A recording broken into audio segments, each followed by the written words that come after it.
कामरान मुर्तज़ा साहब, आज असम्बली के फ्लोर से जो पैगाम गया या जो आज शहबाज शरीफ साहब ने जो गुफ्तगू की है, आप क्या समझते हैं कि इस वक्त किस चीज़ की सबसे ज़्यादा ज़रूरत है जो तमाम सियासी नज़रियात को एक तरफ रख के 1 पॉइंट एजेंडे के ऊपर तमाम कौम, तमाम सियासी जमातों, तमाम स्टेक होल्डर्स को मुत्तहिद करे और बैनुल-अक़वामी उन ताकतों को पैगाम दे जो पाकिस्तान में अनारकी फैलाना चाहते हैं, बदअमनी फैलाना चाहते हैं और इस्तेहकाम नहीं देखना चाहते?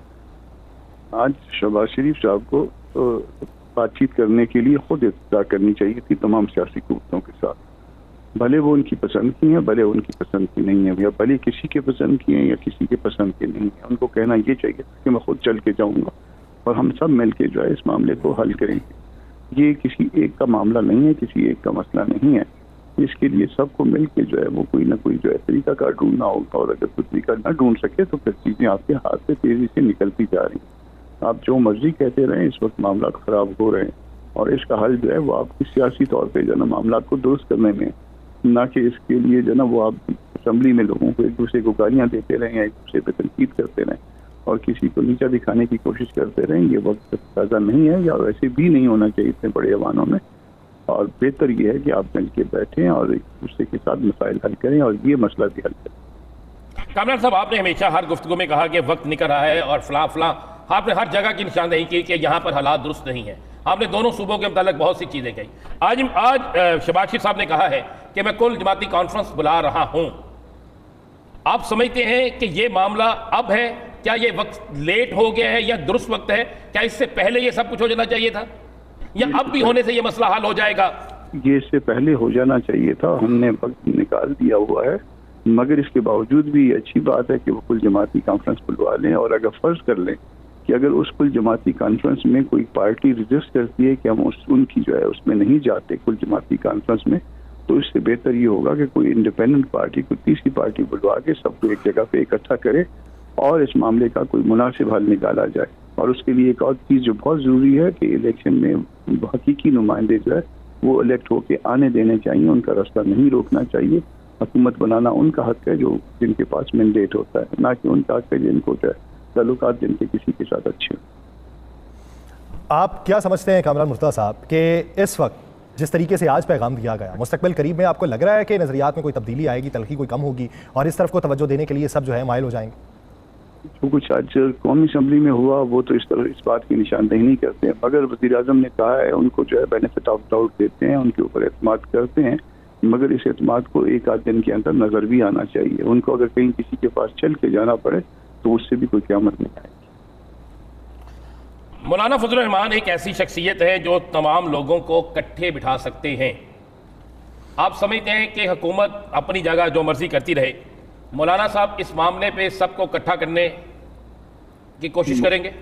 मौलाना में ये कैपेसिटी मौजूद है कि वो इकट्ठा कर लें। पहला हक जो है वज़ीर आज़म का है, इसलिए ये पहला हक जो है वज़ीर आज़म को इख्तियार करना दीजिए। हम उनको अगर कहीं पे ताउन चाहिए भी होगा तो उसमें ताउन भी प्रोवाइड कर सकते हैं, मगर अगर फर्ज कर लें कि प्राइम मिनिस्टर फेल हो जाते हैं तो दिन फिर ये मामला जो है मौलाना साहब के सुपुर्द कर दें, मौलाना साहब आपको बेहतर नताइज देंगे। तो मौलाना खुद आगे बढ़ के कोई तगदो नहीं करेंगे सर? की जा सकती है, मगर यहाँ पे एक प्राइम मिनिस्टर को जो है वो उसको उसकी क़यादत को या उसकी जो है उसकी अथॉरिटी को जो है ना वो कॉम्प्रोमाइज़ हम नहीं करना चाहते या उसका रोल जो है ना वो नहीं देना चाहते। बेहतर यह है कि वो एक आध दिन 2 दिन इस कोशिश को कर लें। अगर इनका मामला उनसे हल हो जाता है सबको बिठाने का, सबका मतलब सबको बिठाने का, तो अच्छी बात।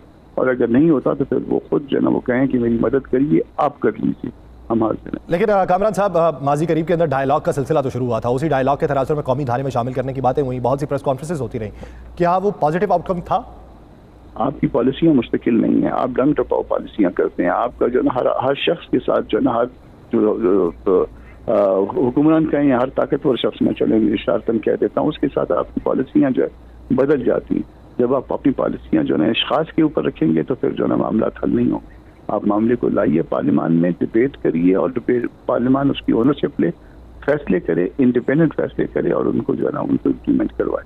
अगर नहीं होगा तो फिर ये 1 आध साल आप किसी को दबा देंगे, मामला दब जाएंगे, फिर उसके बाद फिर कहीं से उसकी कोई शाख आपको नजर आने लग जाएगी। अच्छा कामरान साहब, आप समझते हैं इसका हल जो है वो मुज़ाकरात के ज़रिए ही है? और ये जो कुछ ये जो आज चीज़ें सामने आई कि कुछ गैर मुल्की असला, कुछ गैर मुल्की ऐसे सबूत मिले हैं जो इनकी सहूलतकारी कर रहे हैं, इनको सपोर्ट कर रहे हैं, तो क्या हमें उनके खिलाफ भी सख्त एक्शन लेना चाहिए? और साथ जो सियासी तौर पर इनकी किसी न किसी जगह पर सपोर्ट करते हैं, उस हवाले से क्या अमली इक़दाम करना चाहिए?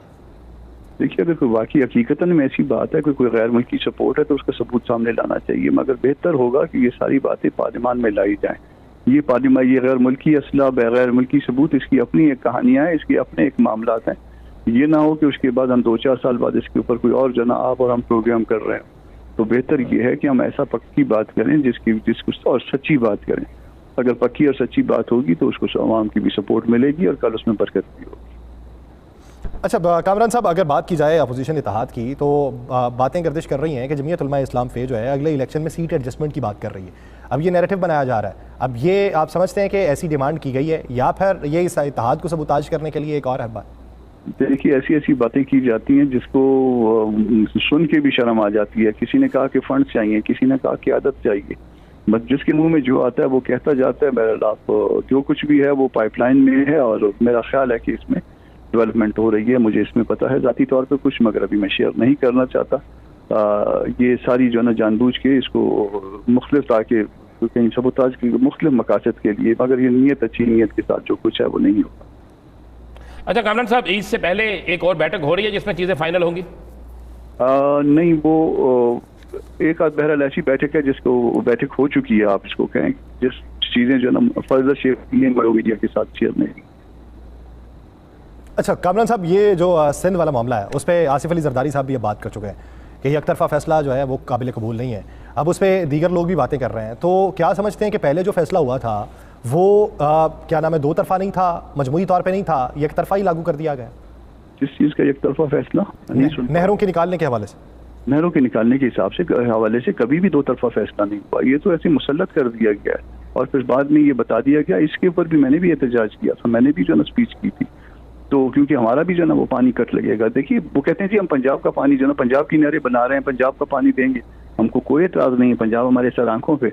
बात यह है कि एक चीज़ आपके पास फालतू होगा तो आप बांटेंगे ना। आपके पास पहले जो है ना पूरी नहीं हो रही है तो उसके बाद जो है ना वो आप जो है ना नहरें और खड्डे मारने लग गए हैं, तो उसका फ़ायदा क्या होगा? जब उसका मतलब यह है कि आप ये नहरें जो है ना ये कहीं ना कहीं पे उस पानी के लिए इस्तेमाल करेंगे जो दूसरों का हिस्सा है।